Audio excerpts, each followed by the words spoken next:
For years, terrorism and tribal differences tore Afghanistan apart. But its first democratic transition of power almost had the same effect. With a recount now underway, will there be a peaceful outcome to April's presidential election, or will Afghanistan slip back into civil war? Hello, I'm Nathan King, sitting in for Anna Naidu, and this is The Heat.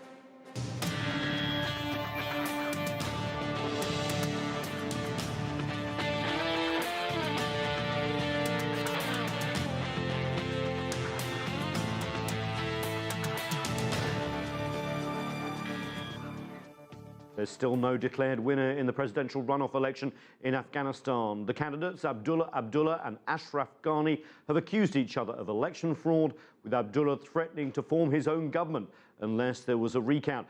US Secretary of State John Kerry helped broker a last-ditch deal, but as CCTV's Callebs reports, plenty of uncertainty remains. In April, when Afghans first went to the polls to elect a new president, there was an air of excitement. My dreams are that people have good life and we have peace. Even though neither frontrunner, former Prime Minister Abdullah or ex-World Bank official Ashraf Ghani, received the necessary 50% to win, the stage was set for a peaceful transition of power. At the time, Abdullah had 43% of the vote. Ghani trailed with close to 37%. We sat down with Ghani during the April election. This campaign is a national awakening. The people of Afghanistan have been transformed from a silent majority to an engaged citizenry. But in the June runoff, the situation changed dramatically. Ghani was declared the victor.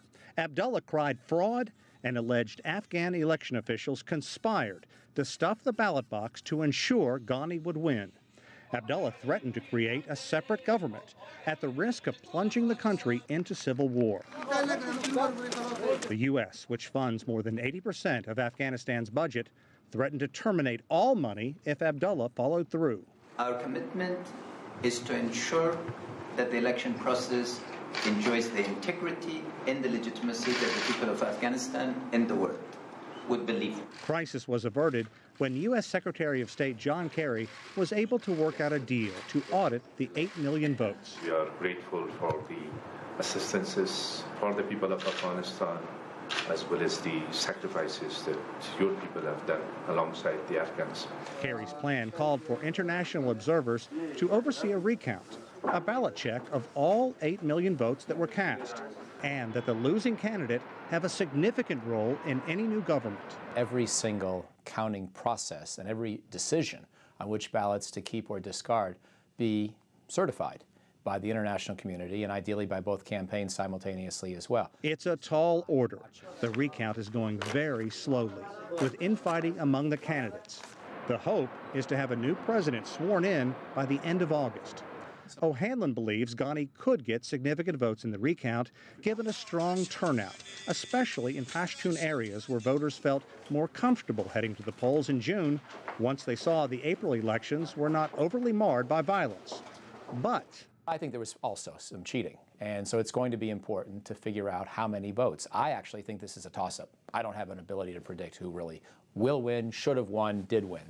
no matter who wins the election, the next president of Afghanistan will have a better relationship with the United States and the international community than current Afghan leader Hamid Karzai.